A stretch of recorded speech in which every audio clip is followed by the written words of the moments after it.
जय श्री राम। मुस्लिम वर्चस्ववाद ने इन मोमिनों को मित्रों अंधा, लूला और बहरा ये तीनों कर रखा है।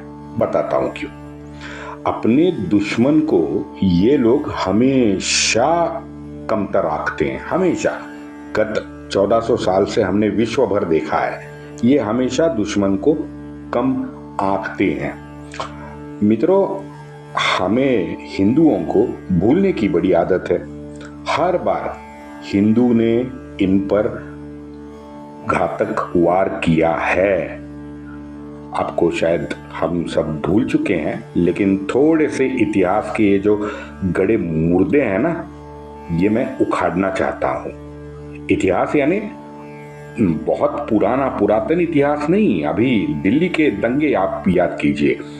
दिल्ली के दंगे यानी ये ताहिर हुसैन वो बमबाजी करता घूम रहा था, वो उसी दंगे में शाहरुख को शर्मा बनाकर ये जो रंडी रोना गाता है ना, बलात्कारी ब्रिजेश पांडे का भाई, हीन दर्जे का घिनौना, हिंडनबर्ग विषय में हिंडेन, गाजियाबाद के हिंडेन नदी के बीच ये प्रत्यक्ष उतरा था और पूरा एपिसोड किया था। अब क्या कहूं, इसमें गाली आती है। चलो आप समझ गए। जो भी हो, ये सुअर है। हम जानते हैं सुअर को गटर ही ज्यादा पसंद आता है। भारतीय पत्रकारिता के जगत में ये एकमेव द्वितीय घिनौनी रिपोर्टिंग होगी मेरे ख्याल से। मैं पत्रकार नहीं हूं, लेकिन जो भी कुछ पढ़ता हूं यही है वो दिल्ली का दंगा। मित्रों, ये आंकड़ा जरा दिमाग में फिक्स कर लो। दिल्ली दंगे में अधिकृत मौतें 52 हो गई थी, 52। उसमें से 38 मोमिन थे। 1992 के बाद दंगे में लगभग आप जितने भी दंगे देखो, हर दंगे में या तो मोमिन उतने ही मरे हैं या ज्यादा मरे हैं। क्योंकि ये कायर है। ये भगोड़ा धर्मांध अय्याश निजाम अली भी कायर ही था। निजाम अली ने मरने के लिए विट्ठल सुंदर को गोदावरी के किनारे छोड़कर स्वतः अपने जनान खाने के साथ नदी पार की थी। विषांतर हो जाएगा, मैं माहिर हूं विषांतर में, लेकिन मैं विषय पे आता हूं। वो दिल्ली का दंगा आप 52-38 आप वो याद रखो। योगेश आनंद काले का सभी सुनने वालों को प्यार भरा नमस्कार। मित्रों, अगर मेरा कंटेंट आपको अच्छा लगता है तो लाइक, शेयर, सब्सक्राइब जरूर करें। बेल आइकन भी दबाएं, लाइक का बटन भी दबाएं और यूट्यूब पर हमको जिंदा रखे, ये प्रार्थना है। आगे बढ़ते हैं। वर्षा ऋतु 1763। स्थल है, स्थान है दक्षिण पूर्व आग्नेय महाराष्ट्र। राक्षस भुवन के पास धोनराई में विट्ठल सुंदर निजाम सेना के साथ था। गोविंद हरि पटवर्धन और गोपिका बाई गोपाल पटवर्धन के वापसी पर थोड़ा सा ज्यादा आग्रही थे। वास्तव में गोपाल राव के बिना मराठी फौज भी मित्रों अधूरी ही थी। ये वास्तव था और ये हमें समझना पड़ेगा। माधवराव ये बात को पूर्ण जानता तो था, लेकिन सद्य परिस्थिति में उसे खुद होकर गोपाल राव को मनाना प्रशस्त नहीं लग रहा था। वो पद की गरिमा होती है ना, तो उस हिसाब से हाँ ना क्या करे, इस उलझन में शायद माधवराव था। मुख्य बात यह है कि आपस में इन दोनों में विश्वास की भयंकर कमी हो गई थी। इसलिए दोनों ही, गोपाल राव हो माधवराव हो, आमने सामने आने में थोड़े हिचक रहे थे। ये मेरा ख्याल है, किसी पुस्तक में नहीं लिखा है। गोपिका बाई को एक पत्र लिखा है गोपाल राव ने। उसमें से गोपाल राव ने स्पष्ट लिखा है कि आज तक काया, वाचा और मन से दौलती की मनोभावे सेवा मैं करता आया हूं। अगर दौलती में हमारे गुण ग्राहक होते तो मोगलाई में नौकरी करने की क्या जरूरत थी, बताइए। सर्वस्व डूब जाने के बाद भी आज दौलती में हम पर दोषारोप किया जा रहा है, ये अन्यायकारक है। उसके आगे गोपाल राव लिखता है, अतो भ्रष्ट ततो भ्रष्ट, क्या कर सकते हैं, कालाय तस्मै नमः, ये गोपाल राव लिखता है। वैसे मैंने पहले ही आपको मित्रों बताया था कि मंगलवेढ़ा में गोविंद शिवराम ने गोपाल राव से प्रत्यक्ष मुलाकात भी की थी और उसे मनाने की भरपूर कोशिश भी की थी। कलबुर्गा यानी आज के गुलबर्गा में 3 जुलाई 1763 को निजाम अली का जो भाई था वसालत जंग, इस वसालत जंग ने माधवराव से भेंट की। वो मराठों के पक्ष में तुरंत आ गया। अब निजाम अली के भाई को ही माधवराव ने तोड़ दिया था। वहां बापू नागपुर में जानको जी के पास था, जानू जी के पास था, जानू जी भोसले के पास। जानू जी भोसले का जो हमारे 3 शाणे है ना, उसमें से एक शाणा उसके पास था देवाजी पंत। देवाजी पंत ने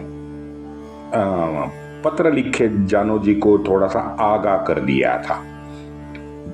देवाजी पंत लिखता है, अगर हम पेशवा के झांसे में आ गए तो वो हमारा हाल रामचंद्र जाधव जैसे करेगा। ये शुद्ध, ये देवाजी पंत ने बताया था जानू जी को। बापू से मिलकर जानू जी ने 3 लाख राजस्व का क्षेत्र और अशीरगढ़ की मांग पेशवा के सामने रखी। अब 3.5 में से 2 शाणे यहाँ तर्क वितर्क कुतर्क कारस्थान फेक न्यूज इनके सहारे एक दूसरे के आमने सामने नागपुर में खड़े थे। एक बाजू देवाजी पंत थे, दूसरे बाजू हमारे सखाराम बापू बोकिल थे। यहाँ सूज्ञ माधवराव ने किसी को बताए बिना जानू जी भोसले को, भोसले का एक प्रमुख सरदार था पिराजी निंबाळकर, उस पिराजी निंबाळकर से माधवराव ने प्रत्यक्ष भेंटवार्ता की और उसको उस भेंटवार्ता में अपने पक्ष में खींच लिया। सोचो, ये वही वाकया है जो हमारे सामने मध्य प्रदेश में हुआ है। मध्य प्रदेश में ज्योतिरादित्य जी सिंधिया खान ग्रेस को छोड़ के दूसरे पक्ष चले गए ना, तो वो नालायक राजा और वहां का स्वार्थी दरिंदा, उनका हाल बाद में क्या हुआ आप सब ने देखा है। विशेषता जो हमारे मध्य प्रदेश के जो श्रोते हैं ना, उनको तो याद ही होगा कि वहां पे खान ग्रेस का क्या हाल हुआ है।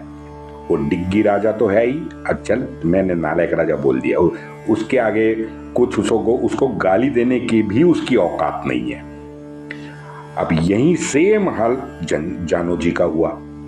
मित्रों, 5 अगस्त का पत्र है। बीड़ के पास हमने निजाम को घेरना था, माधवराव लिख रहा है। शाहगढ़ के पास वो गंगा पार करके निकल गए। गंगा यानी गोदावरी, गोदावरी को महाराष्ट्र में गंगा भी बोलते हैं। शाहगढ़ के पास वो गंगा पार करने वाले थे। महादजी ने वराड़ में यानी विदर्भ में पारिपत्य करने की हामी हमको भर दी है। महादजी भी अब तैयार था। 2 साल के बाद, पानीपत के बाद पहली बार महादजी का जिक्र मित्रों आया है। अब ये हिंदवी स्वराज्य का सबसे अनमोल रत्न महादजी शिंदे सिद्ध होने वाला था।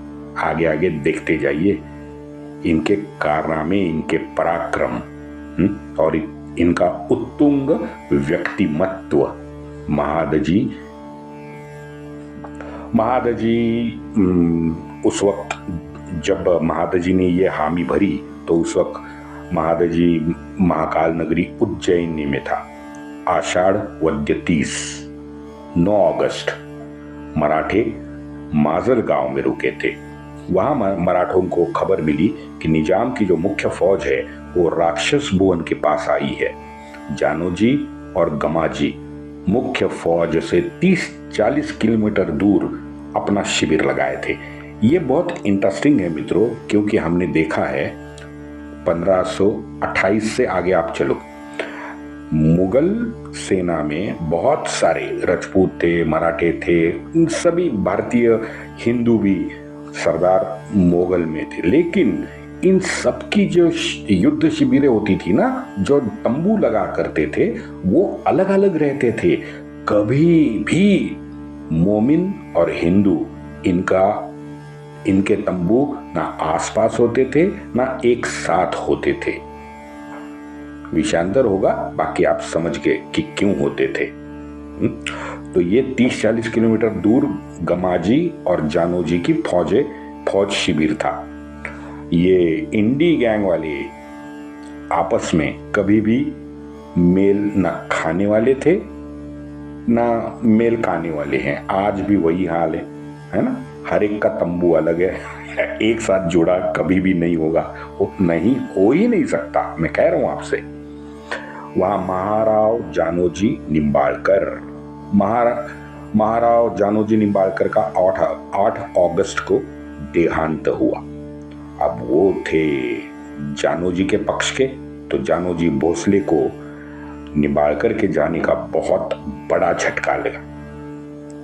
उसके बाद में सखाराम बापू की जो भेंट नागपुर में उसकी हुई थी जानोजी की, वो शायद रंग लाई। जानोजी निजाम से मिला और निजाम की भेंट लेके तुरंत जानोजी ने 20-25 किलोमीटर दूर नदी थी, वो नदी पार करके पेशवा के साइड आ गया। वहां दूसरी ओर माजलगांव में अति श्रम के वजह से विश्रांति लेने ये हमारे मराठे रुके थे, क्योंकि आपको मैंने बता दिया है कि दिसंबर 62 से ये लोग लगातार युद्ध में बिजी थे, है ना? तो अतिश्रम हो गया था, माजलगांव में विश्रांति के लिए रुके थे। अब नियति को देखे, वहां विश्राम करने के लिए माजलगांव में मराठे रुके। माजलगांव से तकरीबन 5-7 किलोमीटर दूर ही निजाम ने अपना मुख्य शिविर लगाया। अब इसके दो अर्थ हो सकते हैं, या तो निजाम जानता था और माजलगांव में मराठों को कुचलना चाहता था, या फिर निजाम अनिविज्ञ था, मराठे एग्जैक्टली कहाँ है उसे पता नहीं चला था, इसलिए युद्ध शिविर लगाया था। जो भी हो, मैं मराठों के लिए ये तो जैसे नियति ने दिया हुआ आशीर्वाद था। मंगलवार की रात थी, मंगलवार की पूरी रात मराठों ने तैयारी करने में गुजार दी। मराठा अब फिर से एक बार जोश में आ गए थे। योजना पे दीर्घ बातचीत चली रात को। हर टुकड़ी के हर मावड़ा को आगे होने वाले घटनाक्रम से अवगत करा दिया गया। यहाँ पानीपत जैसी हड़बड़ी मित्रों मराठों ने नहीं की। मैंने बता दिया था ना कि अत्यंत कारागिर होती तो अत्यंत इफेक्टिव होने वाली वो बॉल की जो संरचना थी ना सदाशिवराव भाऊ की, वो केवल वो योजना सुसूत्रता और कम्युनिकेशन, ये दोनों के कमी के वजह से पूर्ण असफल हुई और बाद में जो भी हुआ।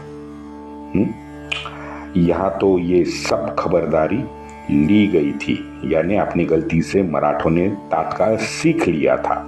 हर मावड़ा को अपना किरदार जो था वो यहाँ पे मालूम था। और एक चीज मराठों ने की, माधवराव ने टोटल फौज जितनी थी ना उसमें से 20% फौज को राखीव रखा था। जैसे अब्दाली ने वो मैंने बताया ना 10,000 तुर्की 14 जनवरी के दोपहर 2 बजे तक अब्दाली ने मक्खियां मारने के लिए युद्ध भूमि में बिठा के रखे थे। उनको दोपहर को 2 बजे के बाद युद्ध में उतारा। ये मैंने बता दिया था आपको। गोपाल राव का मित्रों एक पत्र है, गोपाल राव पटवर्धन का। गोपाल राव लिखता है, म्लेच्छों के सेना से श्रीमंत ने हमें बुलाया, श्रीमंत ने हम पर कृपा की। और ये उसके गोपाल राव पटवर्धन के वाक्य है। वाह गोपाल राव वाह, क्या बात है। हाँ, अब तो 1 साल 1.5 साल के बाद वो निजाम आपको म्लेच्छ दिखाई दिया, क्या बात है। हाँ, आउट ऑफ सिलेबस है, लेकिन वो मुझे लता दीदी का गाना याद आया। गैरों पे करम अपनों पे सितम, ए जाने वफा तू जो भी है, आपको याद आया ना। बस गुनगुनाते रहिए, बहुत सुंदर गाना है, कोई संदर्भ है नहीं, बस वो गोपाल राव और उसके ये 2 वाक्य मैंने पढ़े तो मुझे अभी क्लिक हो गया कि भाई ये लता दीदी का गाना है, गैरों पे करम अपनों पे सितम, ए जाने वफा क्या ये जिद ना वगैरह। चलो आगे गोपाल राव लिखता है कि नारो शंकर स्वतः हमारे पास आए थे, उनके साथ हम चल दिए हैं। यानी नारो शंकर आया, नारो शंकर ने भेंट वार्ता की, समझाया बुझाया, तुरंत गोपाल राव पटवर्धन उसके साथ निकले। अब मित्रों यहाँ टाइमिंग देखिए कि गोपाल राव नारो शंकर के पहुंचने से पहले ही, यानी कौन सा माजलगांव के पास ये दोनों सेनाएं थी। गोपाल राव नारो शंकर के साथ निकले, लेकिन गोपाल राव और नारो शंकर ये दोनों माजलगांव पहुंचने से पहले ही धर्मांधर फौज का निपात ऑलरेडी मराठे कर चुके थे। तो दुर्भाग्य है कि गोपाल राव और नारो शंकर ये दोनों का सहभाग प्रत्यक्ष युद्ध में नहीं था। मोमिन भी जहन्नुम के दरवाजे पे शायद खड़े होंगे इस युद्ध के बाद, क्योंकि वहां पे वो औरतें जो उनकी खड़ी होती है। मैंने पढ़ा है राक्षस भुवन के संग्राम से नारो शंकर एब्सेंट था, गोपाल राव एब्सेंट था और सखाराम बापू बोकिल भी एब्सेंट था। देखते हैं आज बहुत आधा अधूरा होगा, तो जरा कल प्रत्यक्ष लड़ाई का थरार का अनुभव करते हैं। वंदे मातरम।